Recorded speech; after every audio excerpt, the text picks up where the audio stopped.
Welcome all y'all. Let's do a quick sound test here, because we gotta always make sure that the thing isn't making my voice sound super high or super low based on the whatever kilohertz settings they think that they want that particular day. Let's listen. High or super low based on the whatever kilohertz settings they think that they want that particular day. That sounds about right. Does that sound like my voice? 1, 2, 3, testing. 1, 2, 3.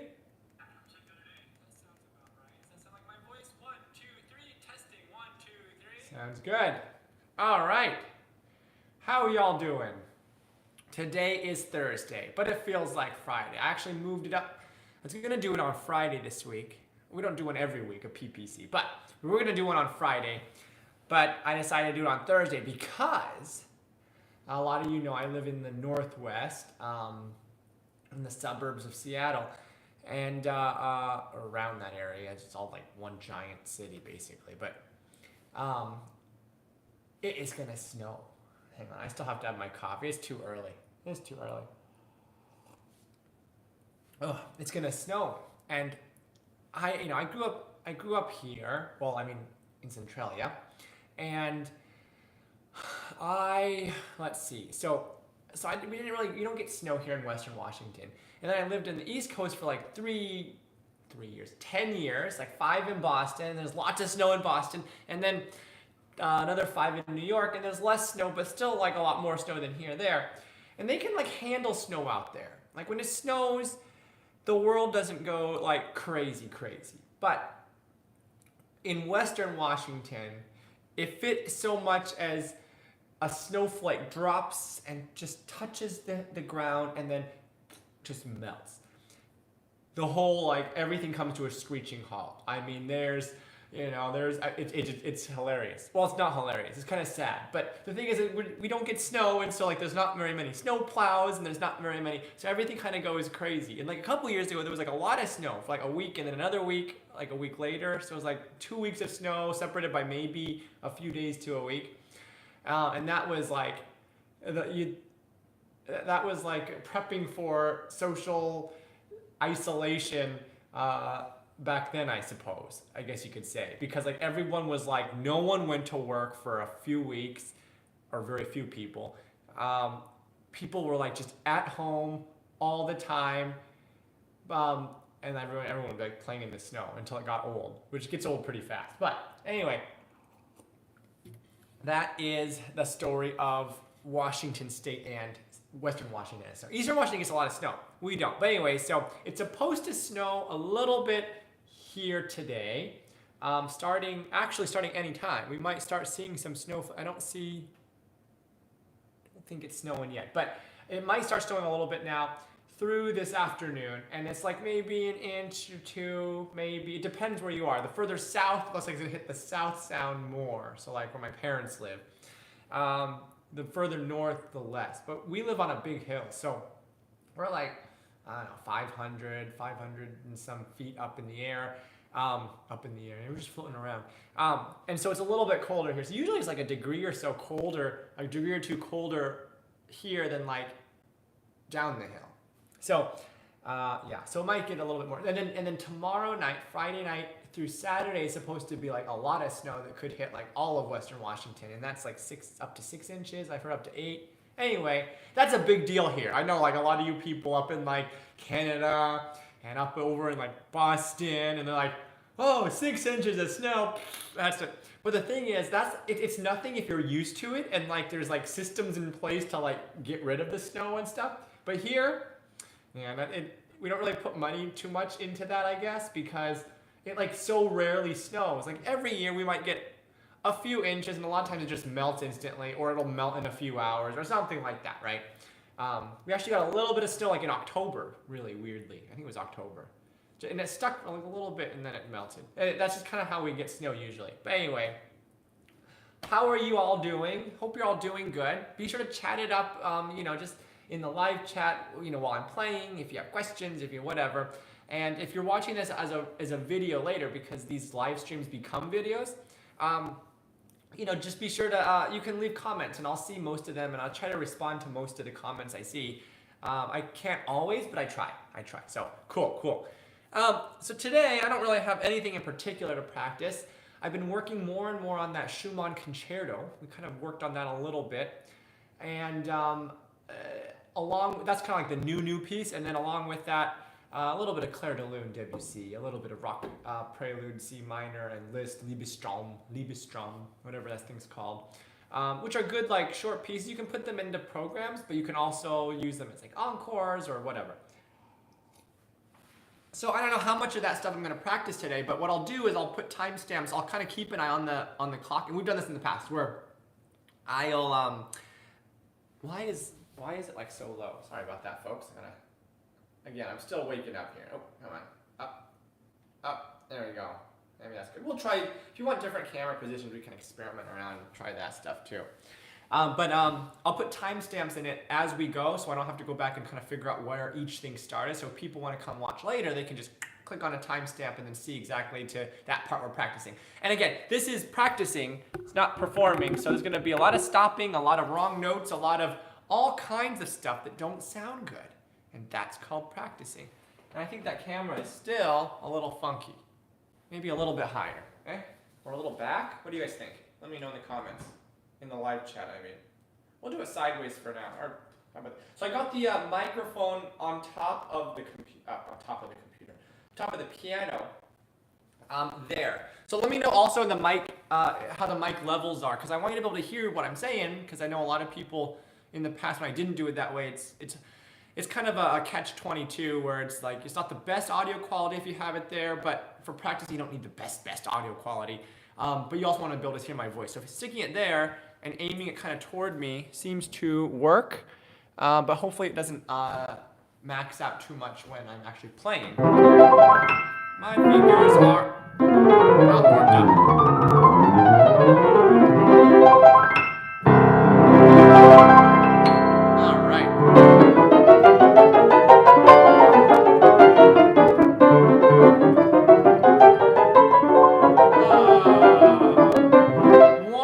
Charlie. Actually, we should call this, I think I changed this, I should call this a different thing. Practice piano with Charlie. Valentine's Day weekend. It is a Valentine's Day weekend this week. Happy Valentine's Day to all y'all out there. All you folks. Pre-snow, we'll call it the pre-snow live stream. Yeah, I'll do that. I'll change it. It won't change for now, but whatever. So what are we going to start with first? Let's start with, that's a good question. What do we want to start with?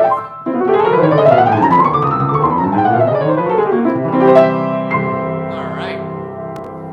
Let's start with something. Let's start with some Clair de Lune. That's kind of a floaty, watercolory piece. Let me put the timestamp down so I don't forget. We're at, oops, hang on. Whoops. We are at, how many minutes in? 8:20, we'll call it. Clair de Lune, Debussy. And I can't type a semicolon. Bear with me, folks. It's still 9:30, 9:40 here, so I'm a little bit waking up. All right, let's start with Clair de Lune, and then we'll just see how it goes.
All right. Well, if y'all didn't notice, why am I saying y'all so much today? I don't know. I kind of like it. You all, y'all. I kind of like it. I mean, it's kind of like it's a southern kind of a term, right? I'm being distracted today. If y'all didn't notice, on page 17, or really page 1, 2, 3, 4, page 4, my left hand was a little bit crappy, so I was gonna try to fix that. The part where it's like whatever, oh, wrong notes. That one, yeah, that one's a little bit poop poop. All right, let's try that. So the left hand there goes. Oh yeah, I was in the wrong octave too.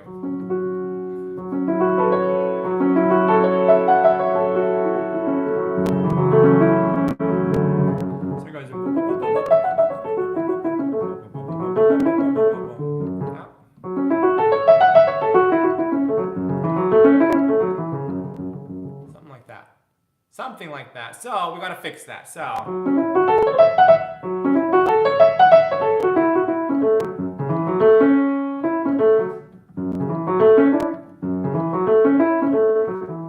what I'm doing here is slow practicing. So slow practicing, if you haven't figured it out, I've probably talked about it a bajillion times.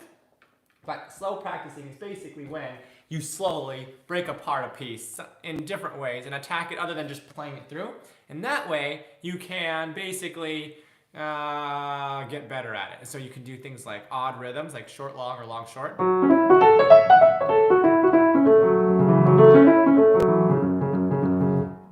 That's long, short. How much short, long?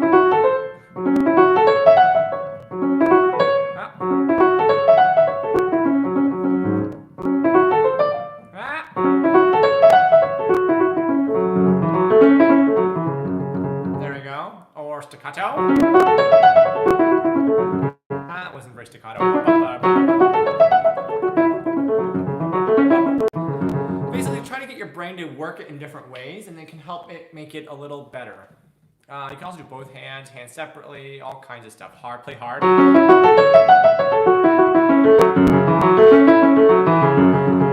Helps get things, it helps make things, what's the word? Think, Charlie, think. More consistent. And also, like, it can help with, like, unevenness. Like, if you're playing it unevenly, dynamically, rhythmically. So you can hear it's uneven coming down. I can't play the piano.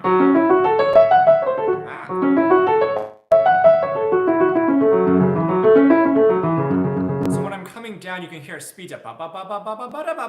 Yeah, you don't want that. Right there, right there. Where I'm crossing over. Right there.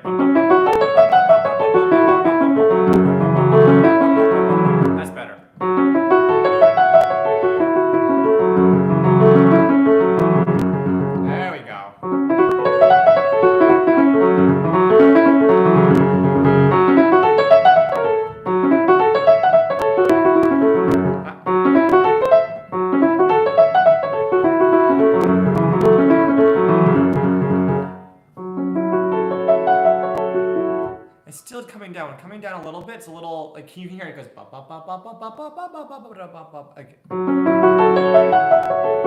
right there. I get too excited moving my thumb under.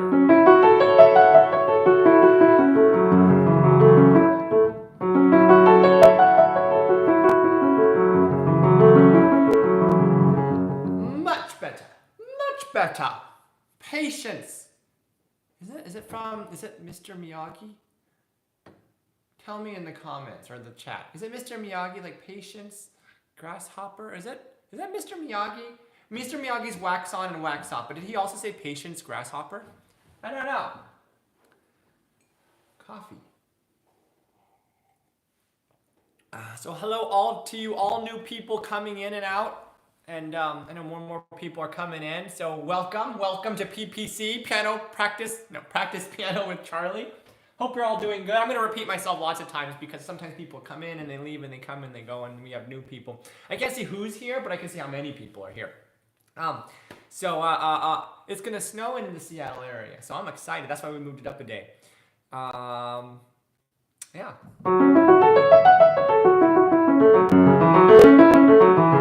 Again.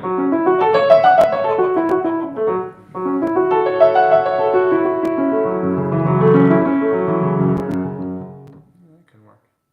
All right. So let's take it from the top. Oh, I watched, have you guys seen the Ocean series? Oceans 11, 12, 13, and then they kind of had like I guess it's kind of a spin-off series, Oceans 8.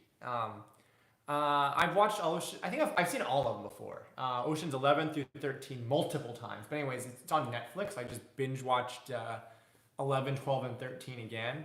Those are good movies. I don't like 12 as much as 11 and 13. I'm talking about the main series.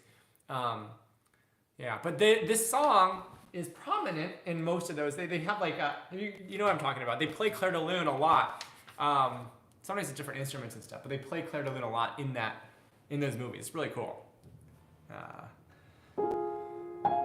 I miss Las Vegas. I don't gamble though, so no. I just think it's a cool city.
So that section there with the chords, a lot of that is not rubato. It is partly rubato, but it's balance, right?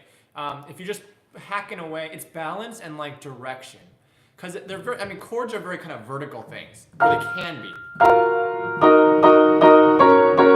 So if you play this part.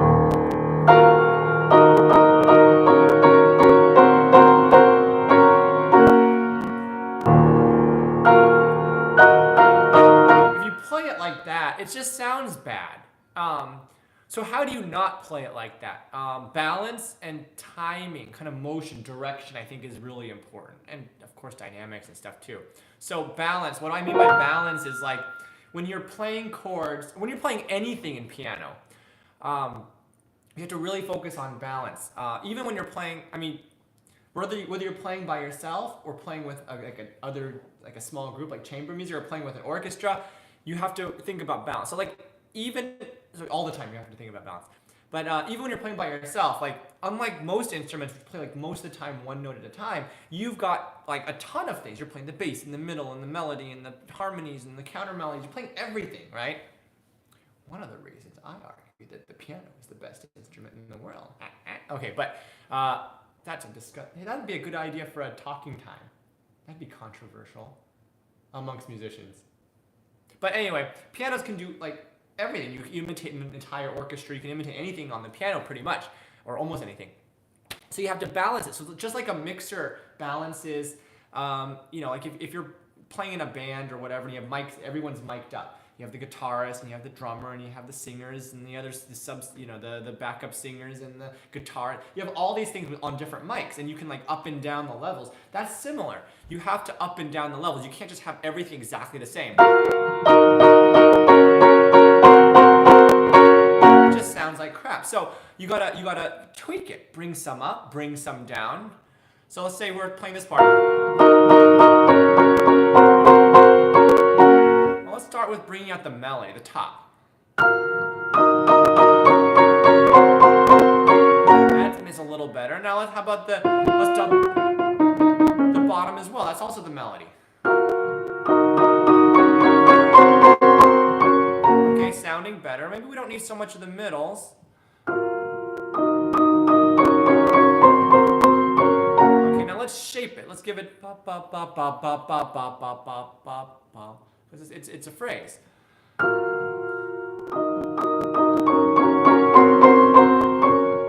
Okay, it's already getting better, and then we can, how are we going to move the time? It's also interrelated closely with the phrasing. Pushing ahead. Better, right? So those kinds of things can make a huge difference. And it takes it from playing to, making.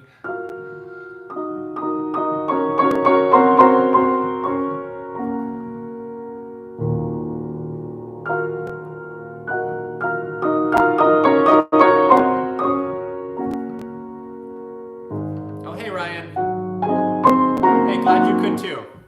Yeah, we're just warming up with Clair de Lune. Let's see. So we're talking about that section. Let's move on. Back to where we were here.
Hand, I had some issues with it earlier too when I played it through. So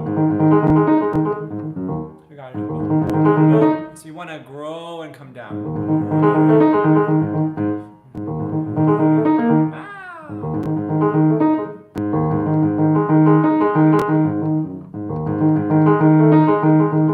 Let's try it again. You want to grow.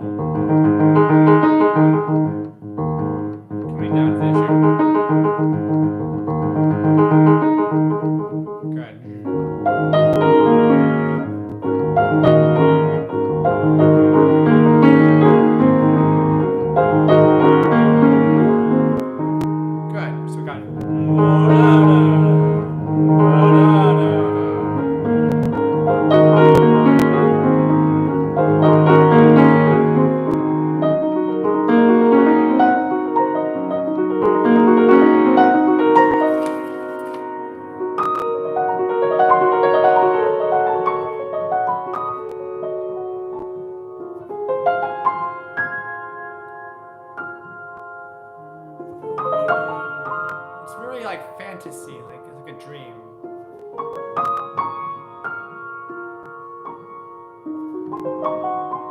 mic levels, you guys? Is it okay between talking and playing?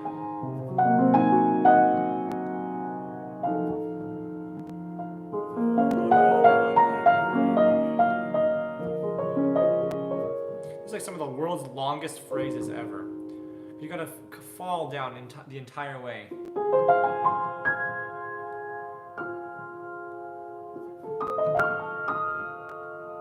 It's gotta keep moving.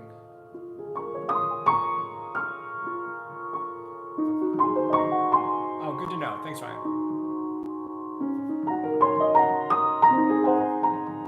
It's kind of a balance between piano and voice. I mean, it's not ideal for either, but hopefully it's good enough that for a practice stream.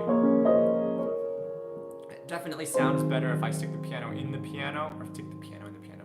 Stick the mic in the piano, and then I can. But if it's an edited video, I can like adjust the EQ and stuff and add reverb. Here we go. It's one idea. There we go.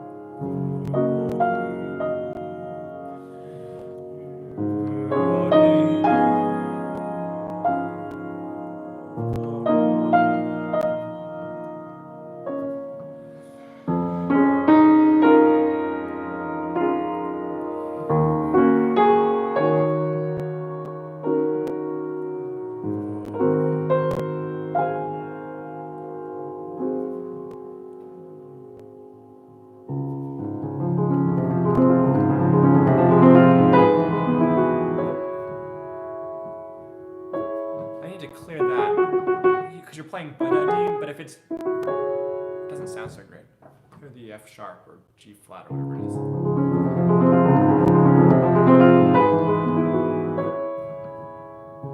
don't know if I like that either.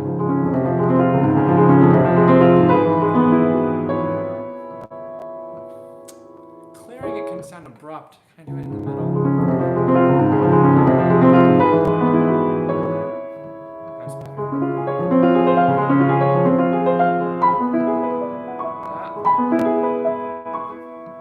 This one doesn't have that note. Okay, again.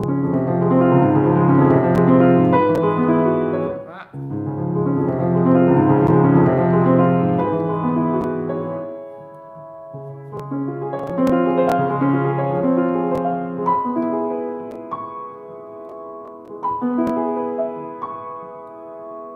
Yeah, it's a little too active. It needs to be.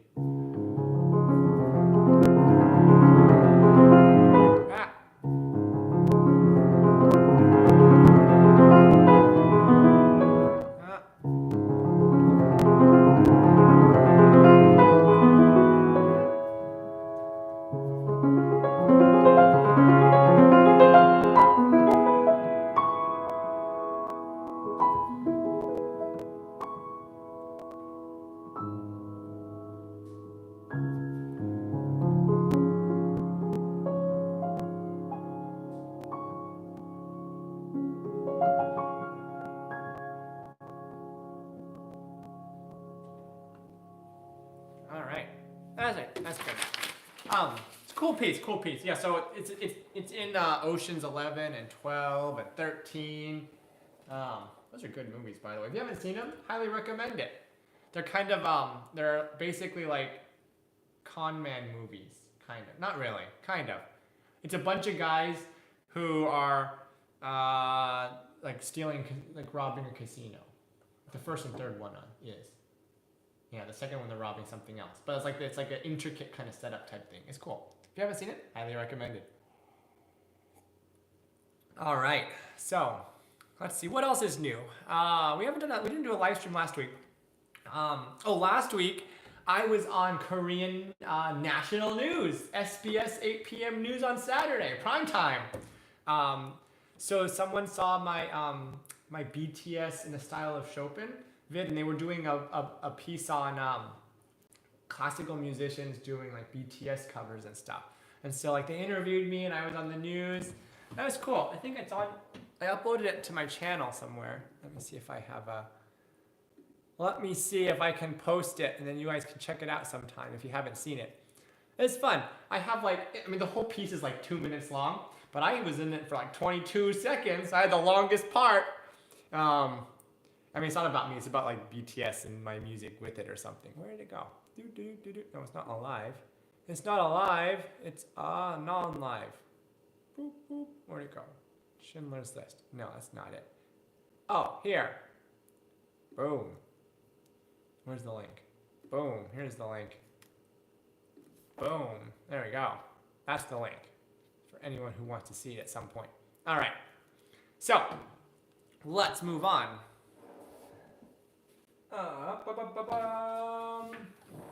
Let's just play through the Rachmaninoff. I don't really want to spend too much time on it today. Let's just play through it. Let's do that. So what timestamp are we at, you guys? We are at 33:50. So we'll call it 36. Rachmaninoff, Prelude in C sharp minor. Is it C sharp minor? Yeah, okay. Let's do it. Let's move the camera angle a little bit too, just for variety. All right, let's do it.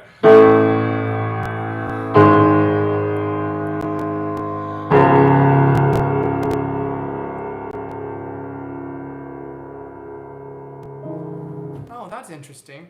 Oh, it's early. Again.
What was that run I played earlier? All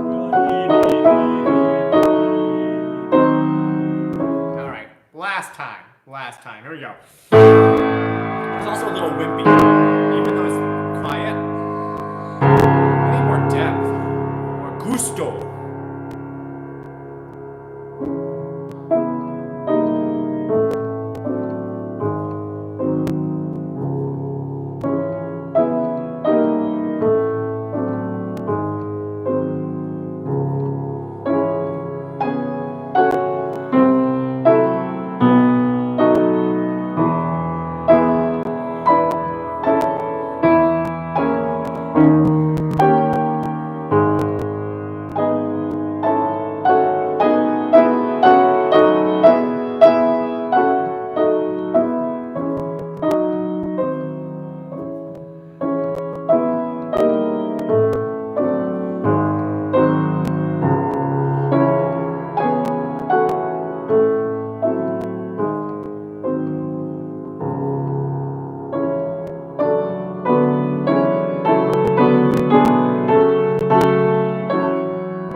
All right, that was all right.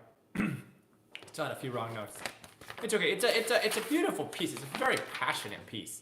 Very dark. Very dark. Very dark. All right. Moving on. I don't want to spend too much time on that one today. I just don't feel like it. All right. And do a little Liebestraum just because.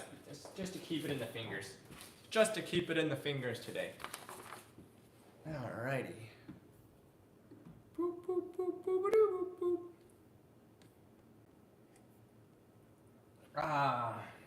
What are you guys all up to? What are you doing over the weekend? What are you, any plans? I'm excited about the snow, so I'm just saying that. Getting that out there. Okay, what's the timestamp here? 40:33. So we'll call it 40:45. Liszt, I can't, Liebestraum. I can never spell oh shoot. Liebestraum.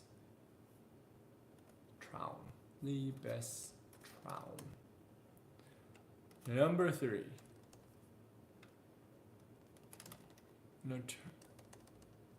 Liebestraum number 3. Notturno. Okay. Sweet. This is the pretty one. Oh, it's supposed to be pretty if I can play it right.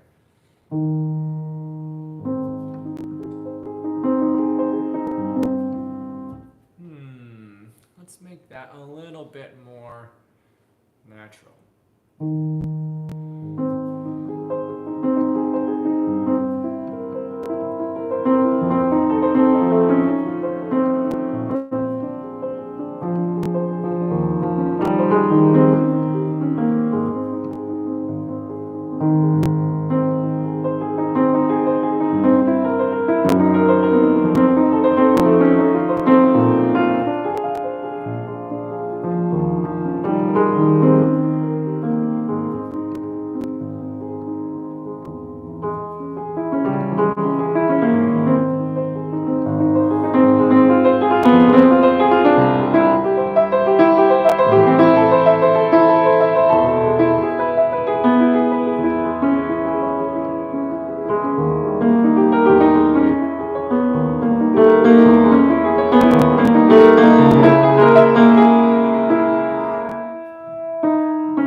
few things in there. Few things. This one section, there's a few, like, I got too excited with the right hand here. What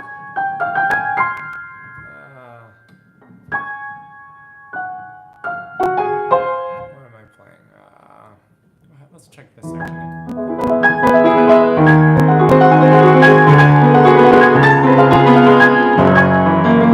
That's not even the right place.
Two things there. I'm going the left hand going up to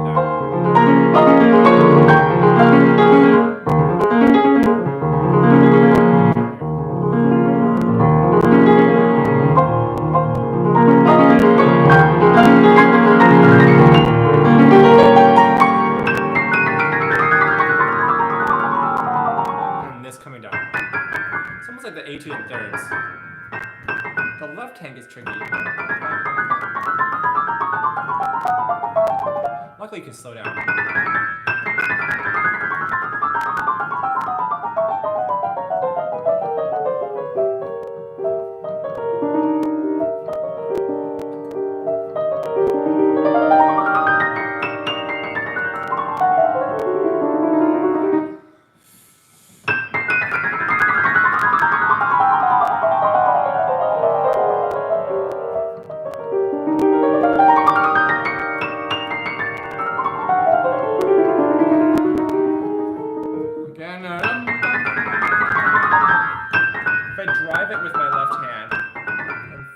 With my right hand. Lead with my left.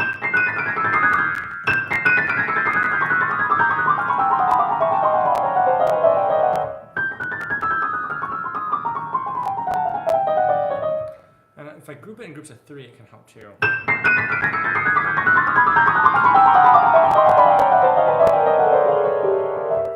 That was really good.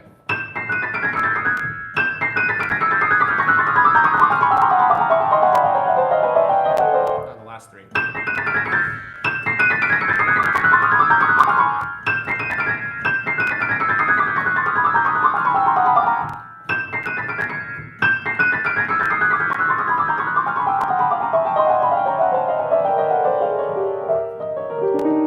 That was good.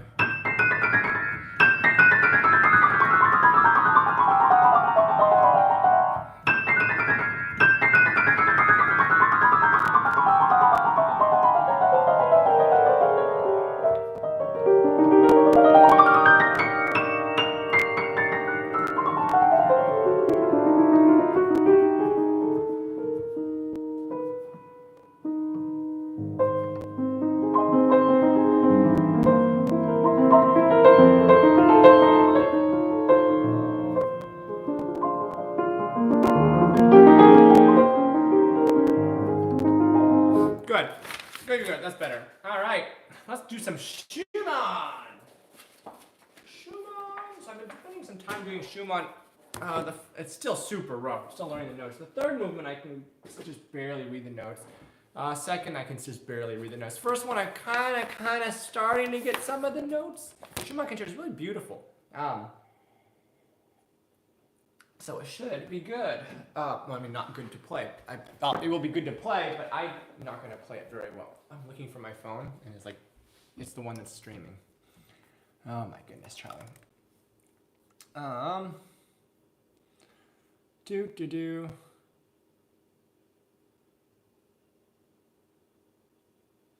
Hang on. Let's check the weather. Is there a winter storm warning? I know there's a winter storm something for some parts. Let's see. I'm gonna check the weather here. I'm excited about this. It says coating to 1 inch. It's not very much, but later this weekend it'll be more, I guess. Boop, boop. And the winter storm watch is tomorrow night. It says 4 to 6 inches.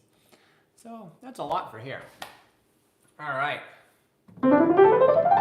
Maybe it's time to do an improvisation. I would like that. I'm going to do it because why not? It feels like Friday today for some reason. I don't know, maybe I'm mentally checked out. Improvisation.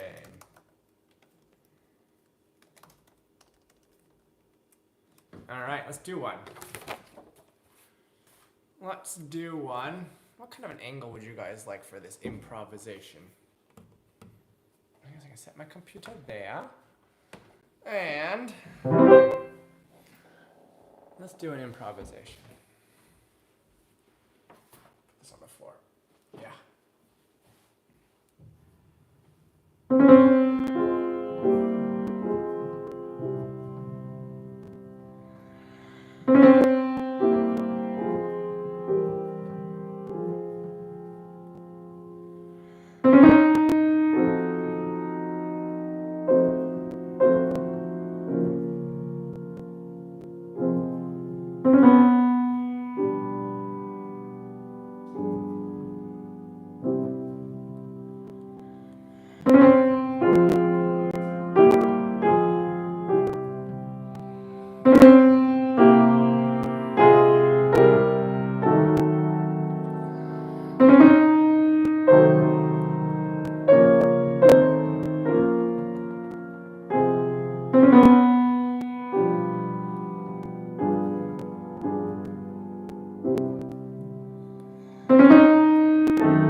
That was interesting.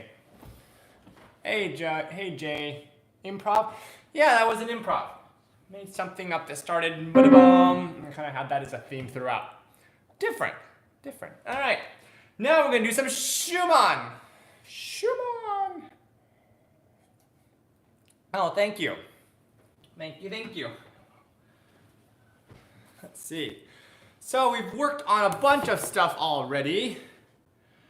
And today we're going to work on a little bit of Schumann, probably the first movement only. See how that comes out. It's still very, very, very new. The notes are coming a little better.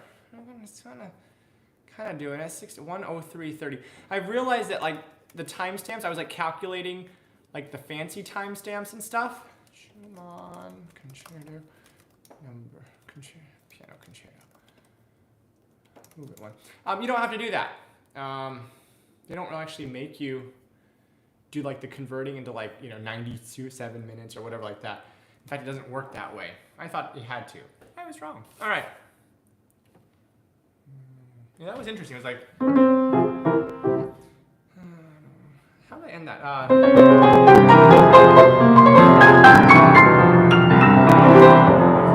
was like.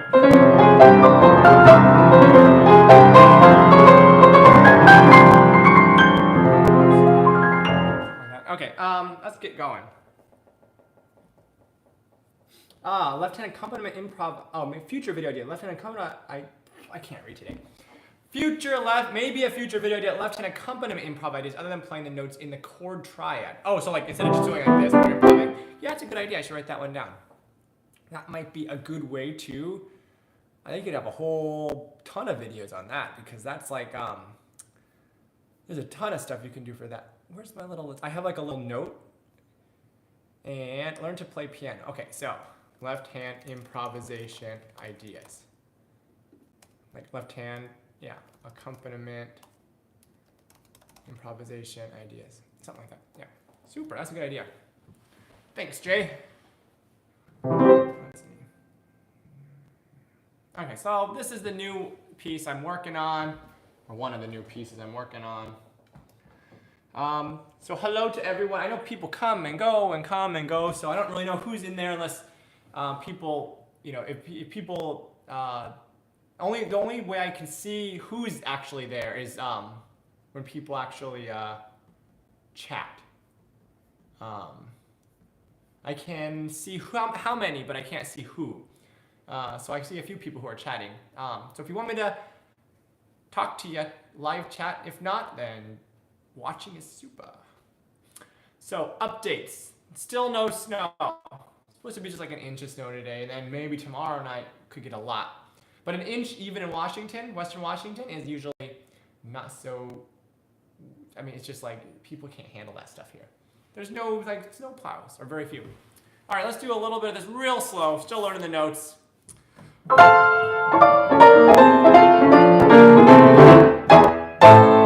That's the kind of feel that you want, but the left hand just kind of sucks. So you want. What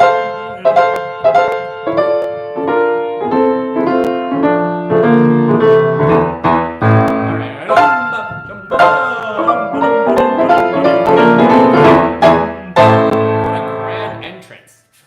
Lots of snow. Where are you, Reems? Oh, you guys got a ton of snow. So you're like laughing at me. I'm excited about like an inch coming today. But we might get like 6 to, I think it said recently 4 to 6 on like Friday night, Saturday.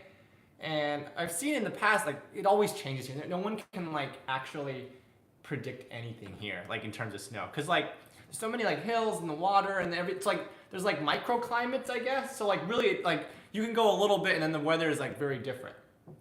I'm on top of this really big hill. I think it's like 500 to 550 feet. I mean, it's a big hill. It's not just tall, but like it's big. And it's right next to like sea level stuff. And so like even here, sometimes I notice like when I'm driving home, like it might be like one weather at the bottom of the hill, but then when I come up, it's like completely different. Like maybe it's like covered in fog. Sometimes you're going out and you're like covered in fog and it's like a sea of fog. like, so you can walk out, and then like if you walk, there's a few parks and stuff. If you walk out, there's like a block or so away, you can see like way down into the valley, and you can see Seattle and stuff like that. But sometimes the fog will settle and like down in the hills, right? So like sometimes you'll look out. Usually I don't walk out when it's doing that because it's like cold in early morning. But like if you drive out and you like drive by there, you can see it looks like just like a sea of just white. Like you're on top of the clouds almost. Like it looks like just white. And then yeah, it's really crazy. Like you can't see anything down there sometimes. And like I've driven up one time where it was like completely fog, you can't see anything, you can't even see the hill. And then you drive up the hill and then like suddenly like it's sunshiny. You know, it's really different. Cincinnati. Oh wow. Oh yeah. Okay. So my dad, I told you my dad grew up in Akron, so not too far from you. Oh, Reeb, super chat. Awesome. Thank you very much. That's very nice. That's a cool little. That's a cool little. Is it a fox? Is it a Chinese New Year fox? I don't think so. But he's holding like fans. That's cool. Do they let you pick when you do a super chat? Do you get to pick the emoticon that comes up? That's super. Well, thank you very much, Reems. That's very generous of you. Thank you. Oh, have you guys seen some of the video? I think some of the videos that I recorded with the moving thing are up now. So I still have a few videos that I haven't released yet. Next time I do it, though, I'm gonna take off the music rack so that people, when it's moving, you can see like into the piano and the hammer. That might be actually cooler. Oh, you pick them. Oh, that's cool. Oh, corgi. It looks like a cat or like a fox or something, right? I think so. You get to pick them. Well, thank you very much, James. That's very generous and nice of you. Yeah, so yeah, my dad grew up in Akron, so that's not too far from you, Cincinnati. How about Ryan? You got snow. Where are you? I assume you're not in like Vegas or something.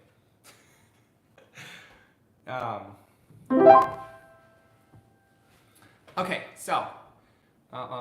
Yeah, so anyways, you guys are probably like laughing. It's like, oh, he's excited about a snow, but like, or inch of snow.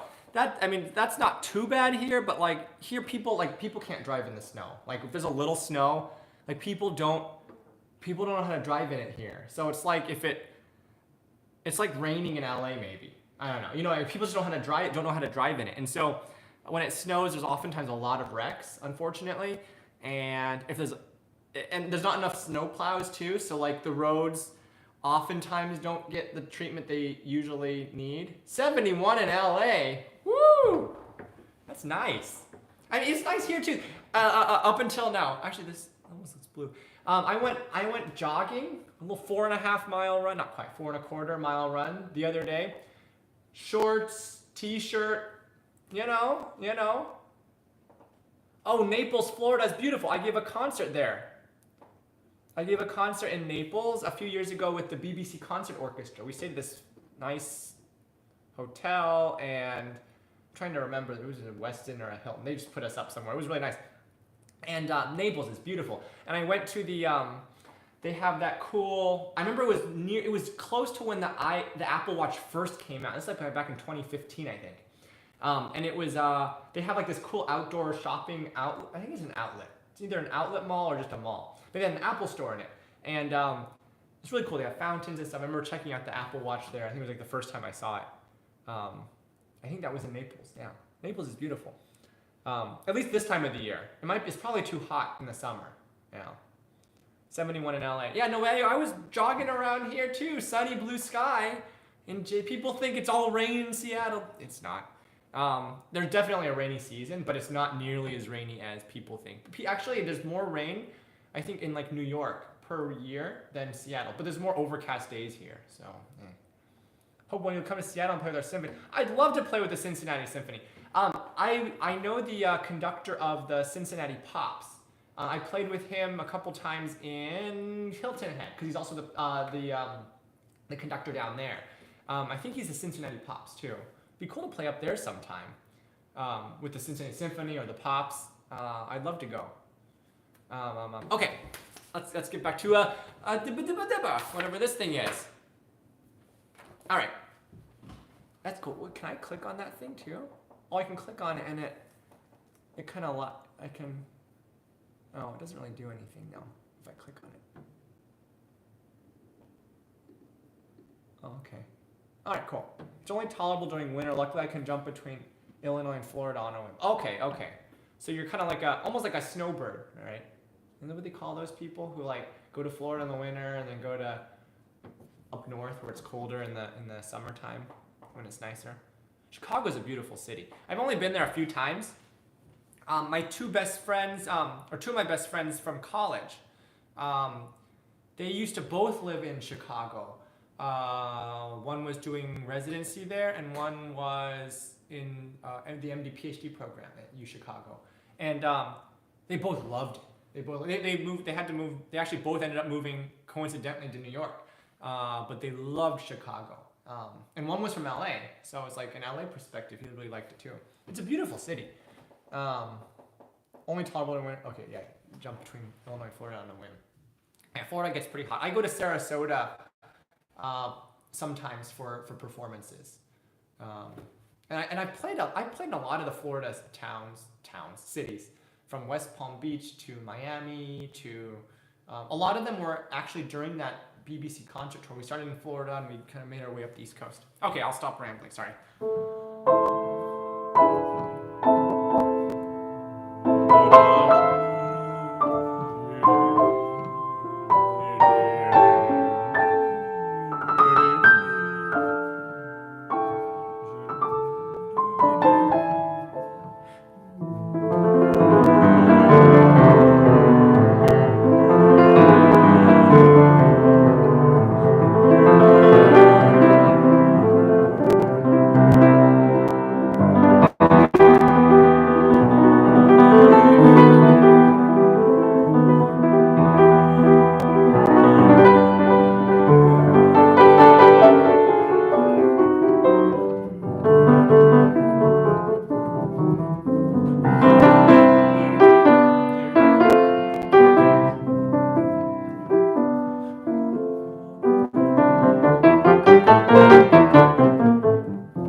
probably tell it's a little faster, a little bit.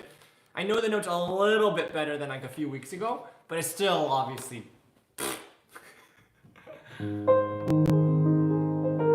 Notes and stuff like that, it just takes time.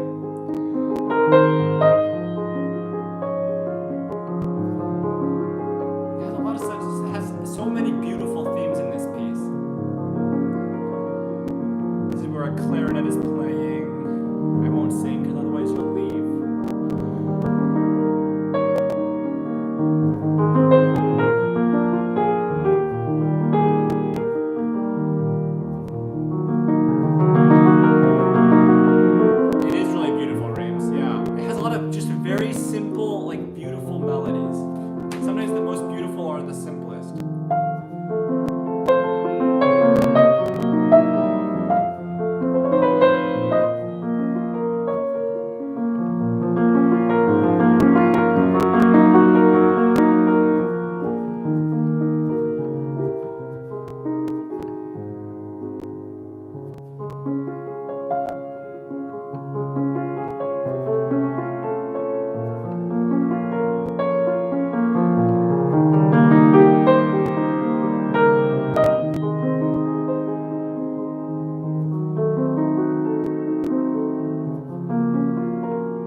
Something.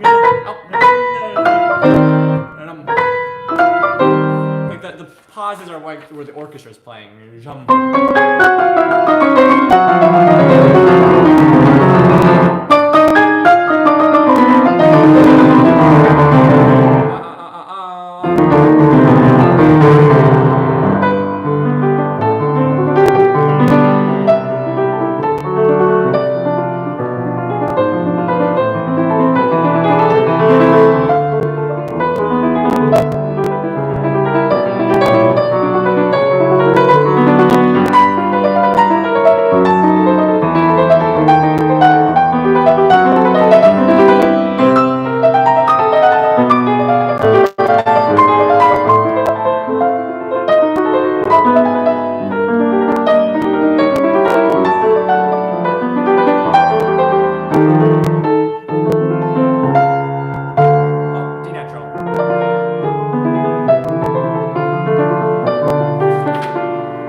Yeah, the notes are still not perfect, but they're coming. They're slowly getting more familiar. There's still spots that are like, Really, a piece like Schumann, how much finger do you actually have to write down, or is it mostly intuitive?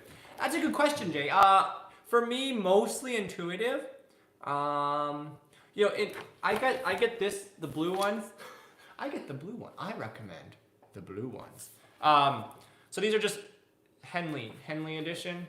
So if you're not familiar, so music, just like books, has editors. So composers, editors will come in and like clean it up, add suggestions, what they think that something should be that maybe wasn't written by the composer, little changes, fix wrong notes that maybe the composer wrote and stuff. Henley is urtext, and urtext is a fancy pants word for is a fancy pants word for like original. So like I think it means there's no it's as original as it comes. Like, I don't know if they make minor changes or if they make no changes, but it's little to no changes to what the original is. Ironically, they're some of the most expensive. I think I mentioned this on a previous stream. Like, this book was probably, does it say? Yeah, it was just like $39 plus tax, plus shipping. So it's like $50 for one piece of music. But the paper quality, that's good, right? Has good paper. So I just kind of got in the habit. I think Miss Pyun, my professor in when I was doing my master's in undergrad, I think she recommended to get like Henley editions, and I just kind of started and just kept doing it because I like them and they're clear to read and stuff. But my question, I'm wandering off. So this has some fingering, so it might not be all Schumann's. It might be some editing too. And they have like little suggestions too, like they'll say like in the partial autograph score, AP, piano part written by Carl Minner, chord has a D2, I don't know what that means, D squared, I don't know, instead of B1 as in measure 18. So like it gives you like little notes and stuff too, which I almost never read. But so usually if there's like hard fingering or like weird ones, they'll like put a few fingerings already in. And this one has some. If there's certain weird spots, then I might write a fingering. If there's like a spot that like I very much need to change and I just can't remember it, then I'll like write it in. But it's mostly intuitive or already written in, I think. Yeah, good question, Jay. For me, figuring out the fingering takes the longest money in a new piece. I think it, for me, it kind of gets intuitive. And not necessarily when I'm like learning for the very first time, but I think the fingering for me comes very closely and intertwined with learning the notes itself. Maybe that's partly why it takes so long for me to learn notes, because I'm a bad sight reader. That's a good question, but I think it's pretty intuitive, yeah. I heard Visi Music is still looking forward to doing a sync of one of your performances. Oh, that'd be Visi Music? Are they? Who's Visi Music? I don't know Visi Music.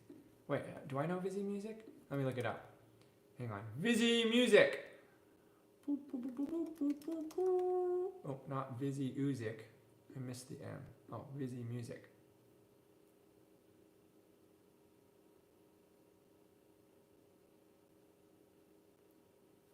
Oh, is Visi Music the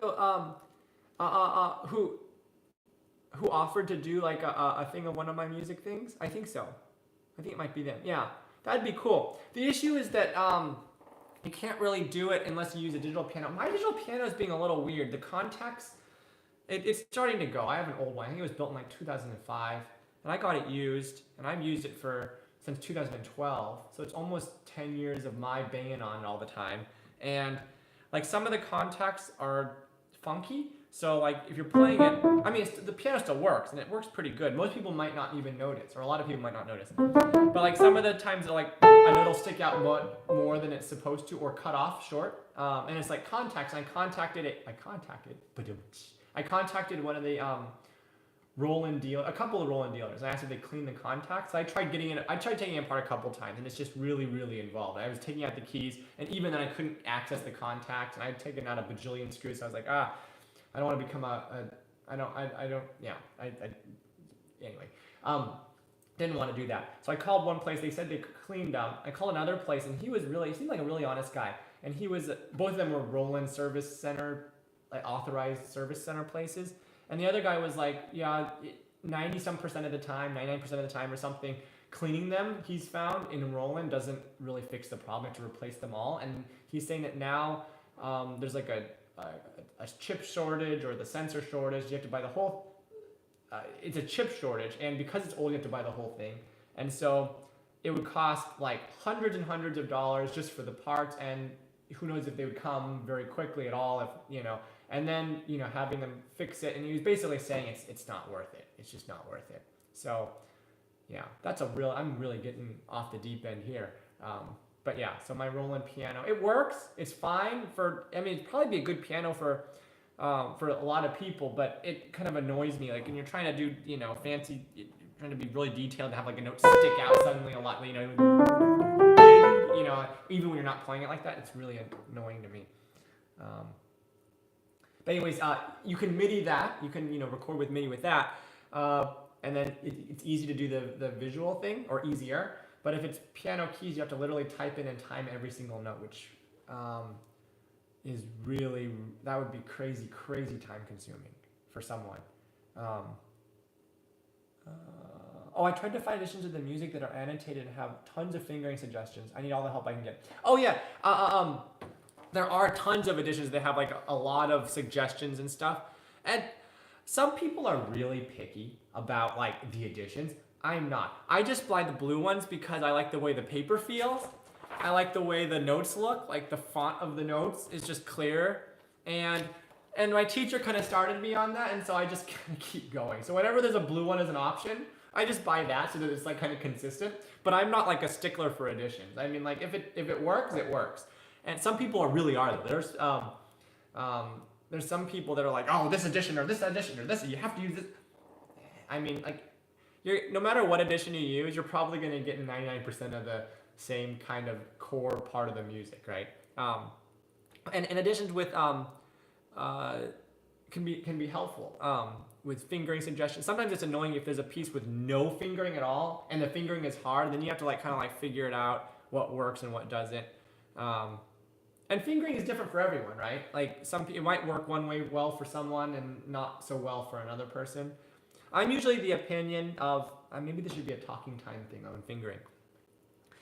You shouldn't be tight, right? Your hands, wrists, fingers, arms shouldn't be tight. So if your fingering is making you tight, you got to stop and like fix your fingering because you shouldn't be tight. Otherwise, you can cause like permanent problems.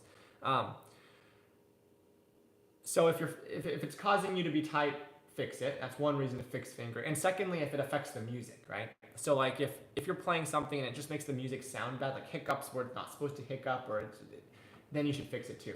If it doesn't, if none of those two things happen, I think people should be able to use whatever fingering they want. If it works, it doesn't make you tight. So if it works musically and it doesn't make you tight and or in pain, I forgot to mention that. So if your fingering is causing you to have pain, you got to stop and fix your fingering. And if your fingering and or, is it and or? I don't know. If your fingering is causing you to have pain, stop and fix your fingering. So you should not have pain in your fingers, arms, hands, wrists, all that kind of stuff. Secondly, if your fingering is causing you to tighten up, you shouldn't use that fingering, fix it, right? Your fingers, hands, arms, wrists, that kind of stuff shouldn't be tight. Both of those things, being tight and having pain, can cause like permanent problems. You don't want that. So if any of those things are happening, fix your fingering. And if it's musically causing something to sound bad, you should fix it. But if it's none of those things, then like who cares what fingering you use, I think. Some people are like, oh, you have to use this thing. Really? You have to? I don't think so. As long as those other things aren't like aren't an issue. Yeah, I'm rambling a lot. It's okay. I need more coffee. All right, cool.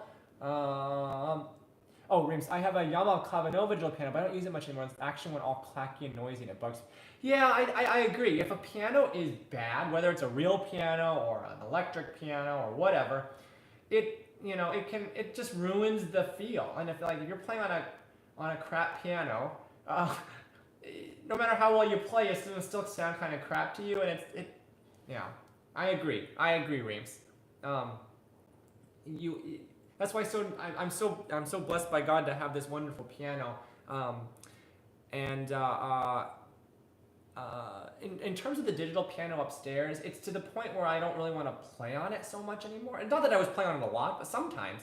So I don't know if I'll try to sell it as is and then get a new one eventually. Or if I'll just not have one. I don't know. I might like to get a new one. It's nice to have one that you can play quietly if you want. Also, it's nice to have one that I can hook up to my computer and play with a full keyboard. You can usually get pretty good one.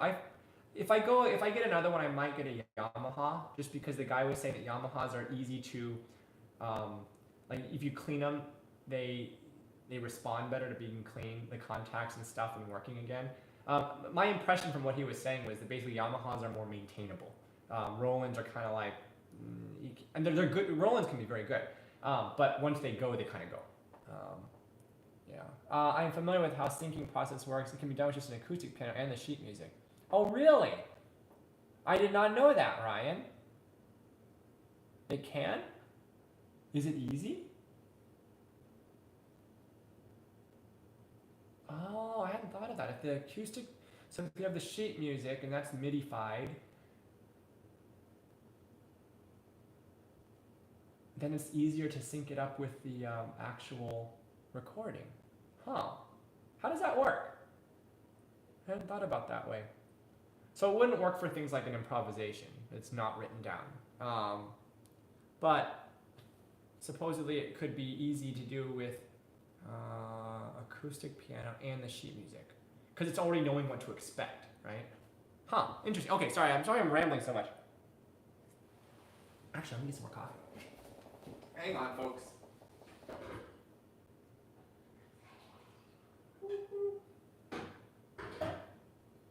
I went out to salt the driveway and sidewalk and stuff this morning, and then I read the bag and it said you're not supposed to do it until you're supposed to put it on top of the snow and ice, not before. I know salting isn't the best thing in the world for like concrete and stuff, but you don't really do it all that much here. Like maybe once or twice a year, maybe. So it's probably okay. Yeah. Anyway. Sorry, folks. Okay, let's keep on moving. Oh, we're back to the main theme.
to learn it though, just so I'll have it.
It's a beautiful piece. A lot of accompaniment parts in it, but it has a lot of very simple, beautiful melodies. It's pretty pretty. Oh,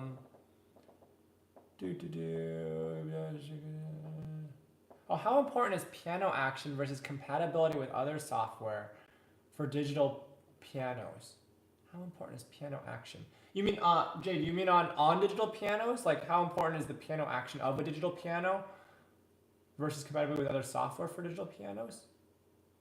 Is that what you mean? So if that's what you mean, I don't think it, in terms of, I don't think the piano action matters so much in terms of compatibility for software. Because if it's MIDI, it's MIDI. So it records like which key, how long, like when it went down, when it was released, and probably how hard it was hit, something like that. So it's a very kind of numeric kind of a thing. Maybe, I don't know if there's like different, are certain pianos that are higher end more sensitive to different levels of MIDI? I don't think so. I think there's like so many, I don't know if it's like 127 notches of sensitivity or not, or something. Like, I think there's a certain number of sensitivity notches, like velocity, for example, like 0 to 127 or whatever the number is. And so I think all MIDI pianos can do that, but it would affect how well you play, right? Like if the action is bad, you're probably not going to play so great, and then that might translate into not as ideal of a natural sounding recording or MIDI data going through. So maybe in that sense it affects. Like if you're playing on a cheapo $20 keyboard from Walmart or something, I don't know. It's not weighted and just bad. Even if you try to play really well, and even if the data goes in, it won't feel right, and so you won't play right, and then it might not go through correctly.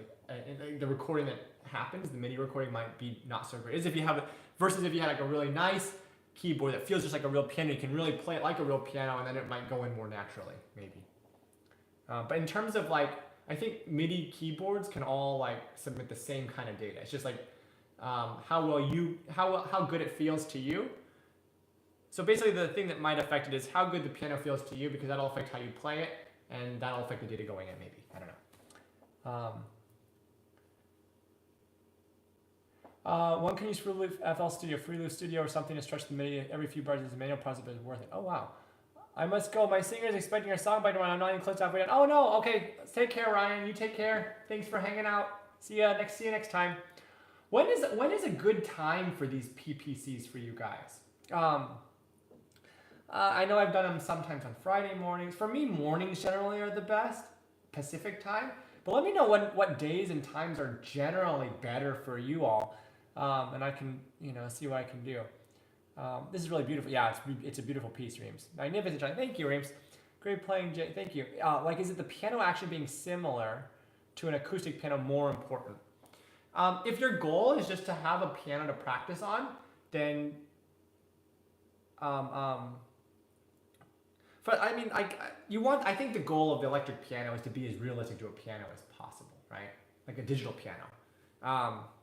I think, and you can also kind of separate keyboards from digital pianos. They're sometimes used interchangeably, but keyboard is a broad term, right? It can be like a small thing this big that, you can stick in your backpack that has flimsy little dinky plastic dink keys and whatever. Or it could be, like one that costs like $15,000. Some digital pianos are like literally like that kind of price, crazy. And some even look like pianos, like with a lid and everything. So there's like a huge range. I think generally keyboards that are like meant to resemble a piano as much as possible are usually called like digital pianos. So they're usually more expensive and they have more realistic action feel.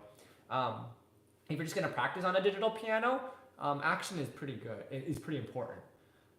And since they all can do MIDI, I don't know if there's any digital piano or maybe even any keyboard above a certain pretty low price range. I don't think there's even any above a certain low price range that doesn't have MIDI. They pretty much all have MIDI. Unless you get a really cheapo like toy keyboard, most keyboards have MIDI.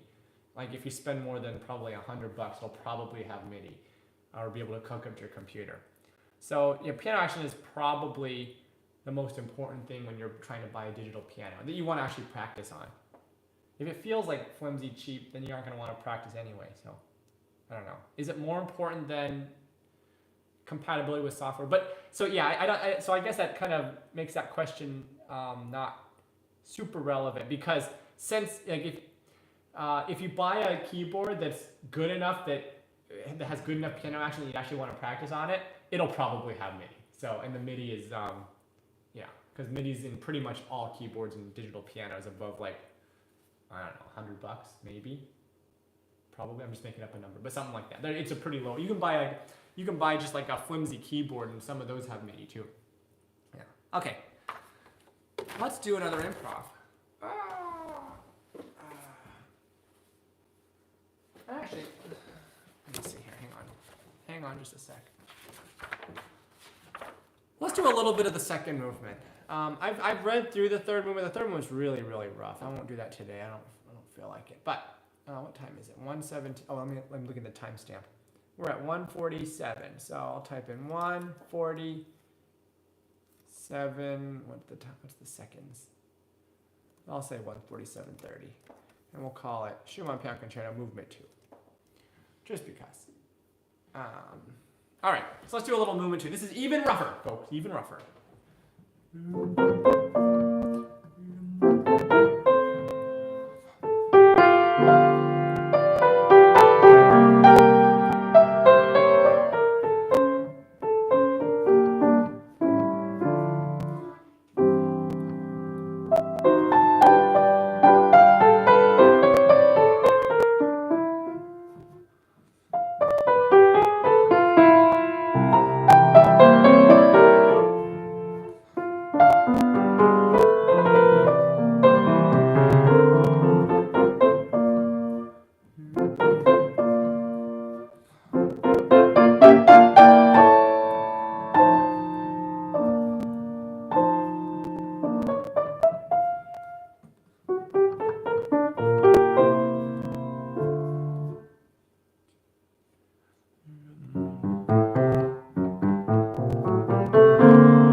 There we go. That's the second movement. That's it. And then it goes.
Yeah.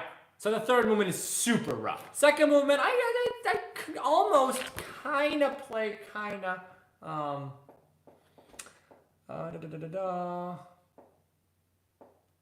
Oh, hello everyone. Hey, Rashad. It's Chopin today. Actually, no, we didn't play any Chopin today. Did we play any Chopin today? So today we did Clair de Lune. We did Rachmaninoff Prelude real quick. We did Liebestraum real quick, and then Schumann 1 and Schumann 2, and yeah. How you doing, Rashad? The third one, I've read through the third one, but it's really rough. I don't feel like reading through it today. And we did Improvisation. It was based on that kind of a theme. Maybe I'll do another one. I don't know how many people were here earlier. Did you guys see that I was on Korean national news last weekend on Saturday night, 8 p.m. prime time? I put the link up above somewhere in the live chat. It's on my channel also. So someone who worked in South Korean news saw my Chopin style BTS, and they were doing a thing on classical musicians playing BTS. And so we did like a 40-minute interview. I mean, the piece was only like a minute and 50 some seconds long. But I was like 22 seconds of it. I had the longest part. But anyways, it was kind of cool. Yeah, it was fun. My family in Korea thought it was cool because you've made it when you end up in a little box being interviewed about something on the side of Korean news. I tell you, that was really cool. Cool. So let's do another something. What kind of music should I play? I don't want to do anything copyrighted because then they like copyright whatever and then take away all the few cents that I make from a video. But I'll do something. It feels like Friday to me. Yeah, Russia. I hope you're doing good too. Today's, I was telling earlier, it's supposed to snow in Seattle. So we're supposed to get like an inch of snow today, and then like tomorrow night to Saturday, like 6 inches, maybe 8 inches. I've heard up to. Which for people in like Ohio or Chicago or pretty much anywhere other than like the West Coast, it's like that's nothing. But here it's like Snowmageddon. Okay, let's do something. Let me look at the timestamp so I can do this now, because otherwise I'm not going to remember. 1:55. I don't know what I'm going to play, though. I should probably figure that out in a second. I'll say 1:56, and then I don't have to... let's see, what should I play?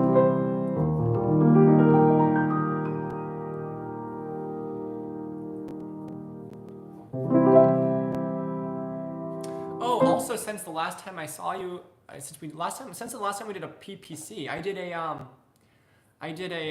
judged a Chopin competition. So that was I did everything. So it took place last week.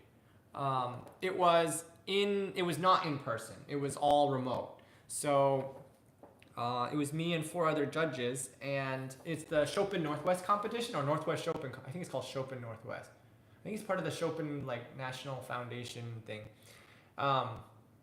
Yeah, you can't tell what YouTube will do with copyright things. They're not consistent. Yeah, and then I get claims for playing Beethoven or Chopin, and then I have to dispute the claims and be like, yeah, this is public domain because it's me playing it, and it was composed in the year 1700, so it's public domain. And then they have 30 days to dispute it or to respond. I mean, it's yeah. It can be pretty. Maybe improv on a Chopin melody, maybe. That could be an idea. What was I saying? I was saying something. I got distracted. It was talking about the snow. I can't remember what I was talking about. Probably wasn't very important. I was Chopin competition. Yeah. So we had all week to review to go through. So I was judging 4 sections, 3 sections on my own, and then 1 section it was co-judging with the 2 other judges. So basically, it was a lot of Chopin. I had list of people and the videos, and you go to links and you watch and listen, and then you write comments, goods and bads and stuff like that, and then you choose the winner. But anyways, I woke up at 6 a.m. so I want to do it all in one day. So I did start at 7 a.m. I even ate in my office. Upstairs. I didn't finish until almost 7:30 p.m. and I started at 7 a.m. and it was crazy. So it was a lot of, it was really cool. Then the students played really well and it was good and stuff, but it took forever, and it was really hard because maybe I should do a talking time on competitions. Yeah, it was remote. How do they ensure the sound quality was up to speed? I mean, I guess it was up to their own thing. So a lot of them recorded in their people's living rooms. A lot of things were recorded in people's living rooms. Yeah. So it was really hard because maybe this is a good idea for a talking time. Maybe I should write that down. Talking time. But hang on, talking time. Yeah, my thoughts on competitions. That's actually a good one. Actually, no, I already had that one down. Shoot, I already came up with the idea and wrote it down. I just haven't recorded it yet. My thoughts on music competition. Yeah, okay, I already have that one. Never mind. But anyways, so I mean, for competitions, like so back to the story. It was really hard to choose, right? The winners and stuff, because sometimes it's very clear that someone is like much better than everyone else. Okay, so then that's kind of an easier decision.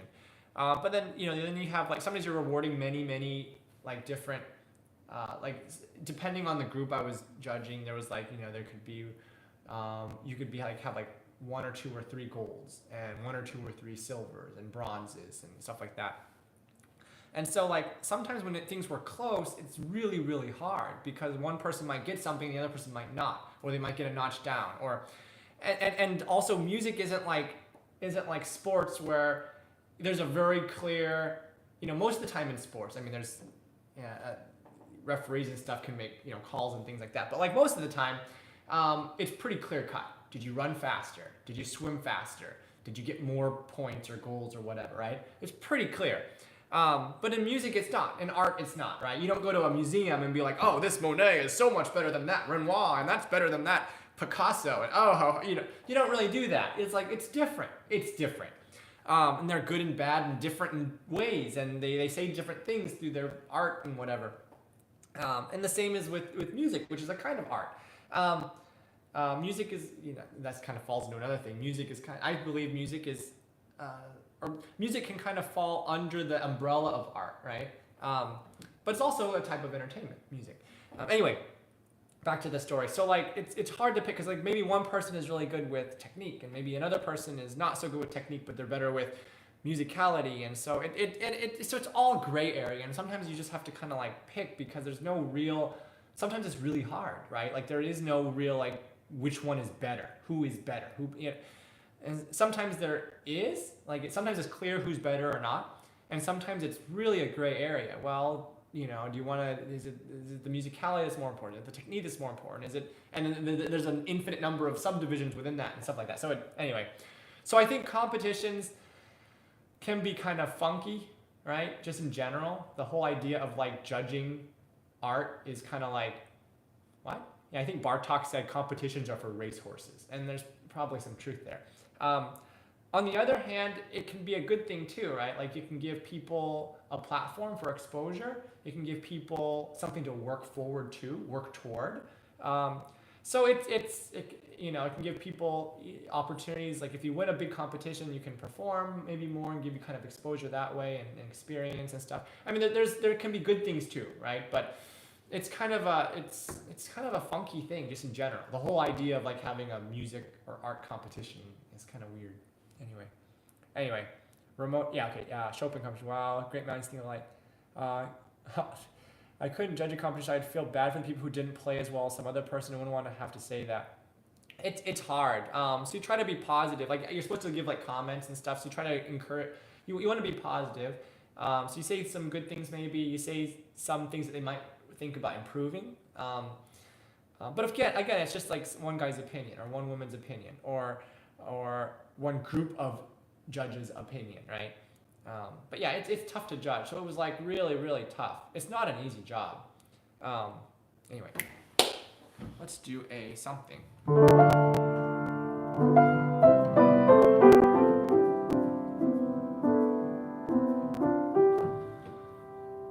Maybe something. What if we did an improvisation that was kind of like the Clair de Lune earlier, but not Clair de Lune, but something with that kind of floaty, lightness Debussy sound. Debussy Ravel sound, mixed with my own sound.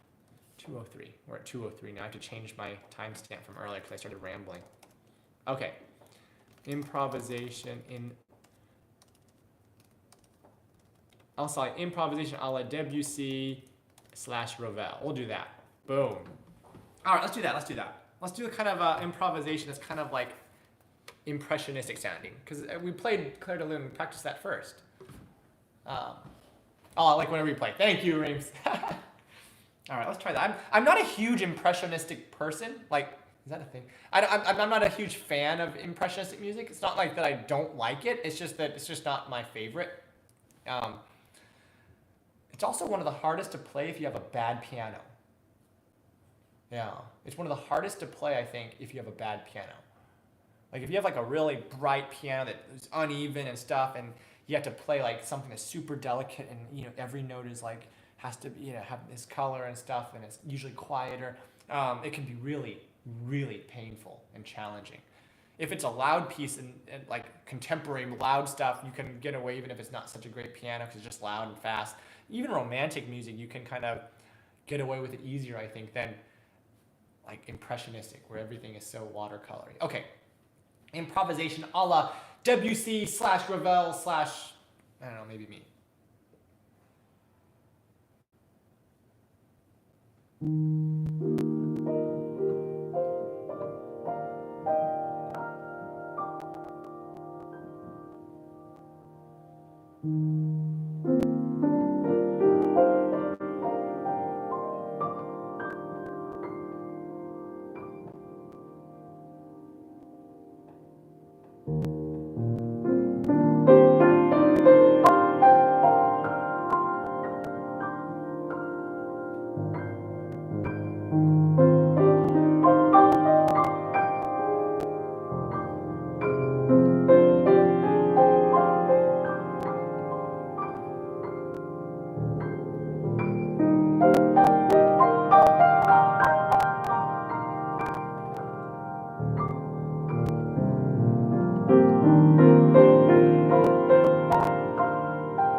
was pretty.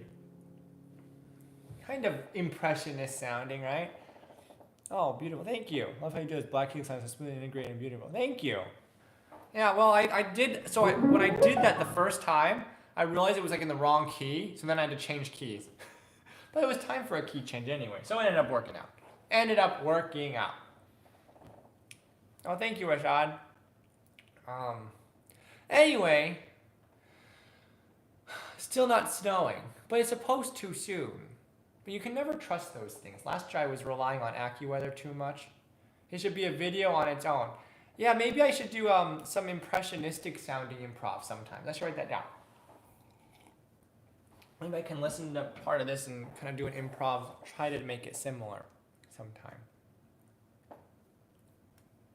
It'd be neat if I could, video ideas, song ideas, okay. Improvisation, impressionistic music, like Debussy / Ravel, okay.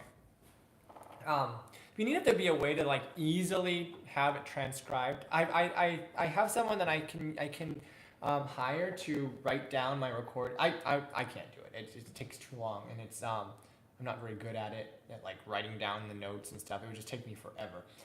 So I know someone who I can hire to do it, and I've done that. I've hired her for a few things to do like, you know, stuff, transcribe stuff, and I can put it on my website to sell and stuff. But it costs, you know, it takes time and it costs a lot of money to do.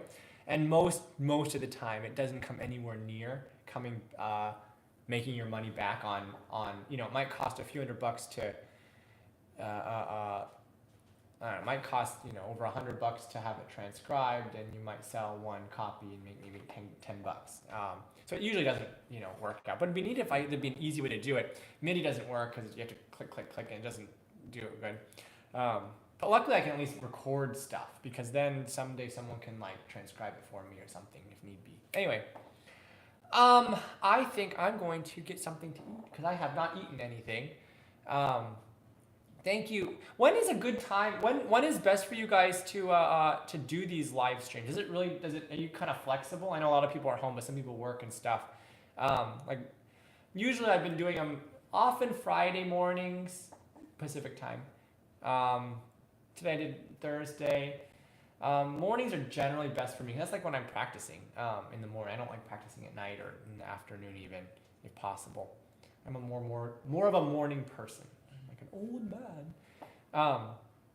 Anyways, let me know when good times for PPCs are. Make sure you're following on. I mean, you guys here are all on YouTube, so be sure to subscribe and like and all that stuff. But be sure to Facebook too. If you're on Facebook, you know, follow me there. Because between this and that and all the stuff, maybe one of them will actually show up on one of your feeds. Oh, just catch them whenever you happen to notice them live when you're at home. Okay, super. Well, hit the notification bell thingy, because I think if you do that, then it pops up on your phone or something when something happens. Anyway, thank you. Thanks for the super chat, Reeves. That's very nice of you. And thanks for joining in, everyone.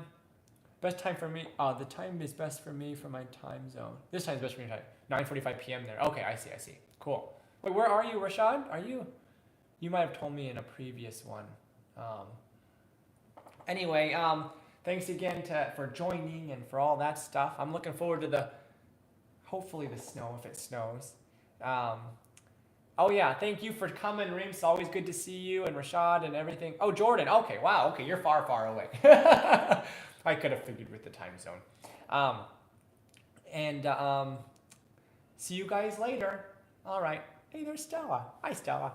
Okay, take care, everyone. Have a safe and happy weekend and week and life and all that good stuff. So stay safe and healthy all the time is what I mean to say. Take care. Bye-bye, you guys.